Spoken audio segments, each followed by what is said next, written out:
parang may paksyon ba? Di ba kayo okay with Rochelle, mga ganon? Parang kayo daw ni Jopa yung talagang Hindi, magkasama. kasi ang dami nga pong ang daming lumalabas na Listo. issue. Kasi pag ganito yan kumbaga, yung fans ngayon, iba na rin. Minsan gumagawa sila ng sarili nilang istorya sa sarili nila. Sa pamilya, hindi natin naiiwasan na magkakaroon kayo na hindi pagkakaunawa. Ano na yan, given na yan, kahit saan, kahit sa magkapatid, sa lahat. So isipin nyo naman na ang dami namin, magkakaiba kami ng pinanggalingan. May time talaga na hindi kami magkakasundo sa maraming bagay. Pero ang importante doon is nakikita nila kaming buo pag nagpa-perform. At hindi nila makikita. Kumbaga yung, kasi ibang fans sila rin naapektuhan sila. Huwag na silang maapektuhan kasi at the end of the day, pagising nila sa umaga, meron silang personal na problema ang dapat ayusin. Tapos dadagdag pa kayo, kumbaga yung intindihin nila sa amin, dadagdagan nyo pa ba? Kumbaga, wag na. Hayaan nyo ng mga 40s na kami, hayaan nyo na kaming kaya namin to. Pero may hindi pinagkakaunawaan, given yun. Pero ngayon, kumusta kayo? Okay kami lahat. Nag-uusap kayo? Okay Nag-uusap kayo? kami. Siyempre, kailangan namin mag-usap-usap. Kaya nga. Kailangan namin maging professional lahat. At happy naman kami para sa lahat. Hindi lang para sa sarili namin, para sa lahat. Dahil nakakaipon kami talaga ngayon. Lahat nakakaipon, lahat kumikita, lahat nabibigyan ng exposure. So, lahat nabibigyan din ng anong tawag dito, ng mga endorsement.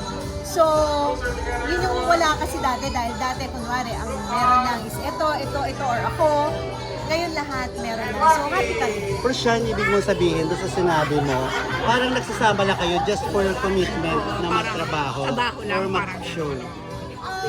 Isa na yun. Siyempre, pag-plastikan ba tayo na sabihin ko, hindi, di ba? Isa na yun. Kailangan namin Maging professional. maging professional sa lahat ng bagay. At pagdating namin, kasi ang gusto namin ibigay sa fans is yung maging happy kayo makitambol kami.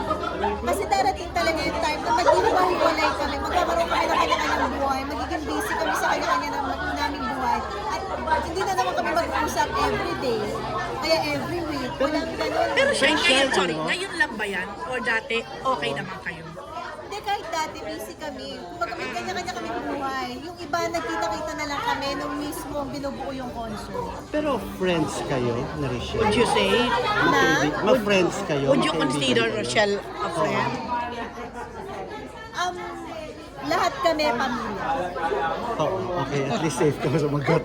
Lahat kami pamilya. Kasi nga doon sa kasal ni Jopa, sa renewal of vows, Pamilya kami. kayo lang yung Nandun. nandun, di ba? Na parang kasi Kasi hindi, in-invite naman ni Joe. In fairness naman sa kanya, in-invite ni Joe Pai lahat. At in fairness naman sa ibang SB, yung iba, May merong commitment. may rehearsal sila and then Sunday ba tama yun? Sunday morning meron silang show ng umaga. So hindi talaga makakapunta. Pero alam mo, napansin din namin, iba nagpo-post kayo and everything. Nakikita namin ay, sila lang talaga yung magkasama.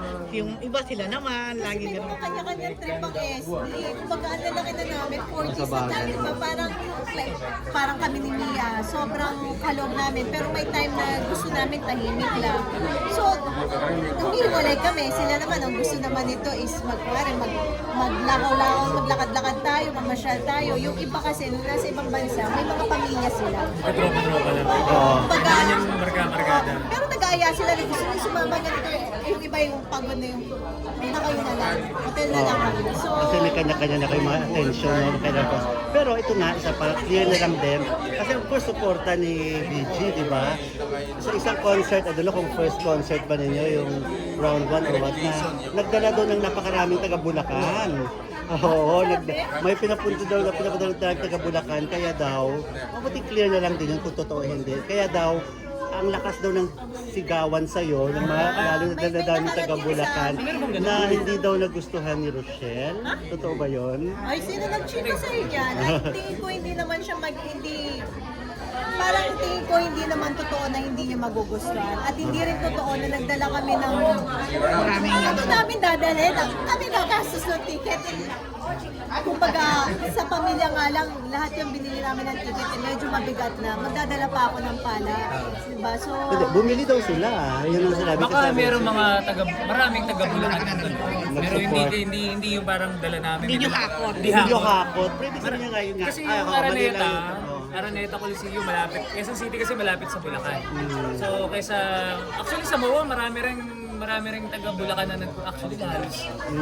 Sa dami ng mga Bulakenyo kahit saan talaga makikita mo yan. Pero tingin ko itong round 1, yung concert marami talagang taga Bulacan ang nanonood. Kasi napapansin ko rin dahil pag nandun ako, maraming tumatawag na Vice Go, meron pag meron na nabibideo ako, nagre-react sila. So, ibig sabihin, mga taga-Bulacan yan. Feeling ko. Oo. Saka hindi naman ibig sabihin na kumbaga taga Bulacan ako kagad ang pala niya. O, hakot nyo agad. Yan, eh.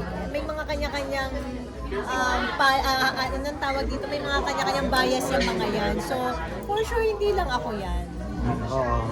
Pero yung hoping na sana nga, well, sa dami ninyo, na sana nga, mapapatunayan talaga yung solidarity na sinasabi, yung sisterhood na Nakikita sinasabi. nyo pa rin naman yan. Pag lumabas kami sa stage, isa pa rin naman kami.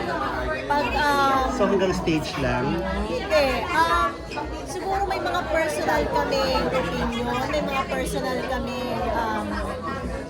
problema, pero hindi na dapat isama sa work. isama sa work.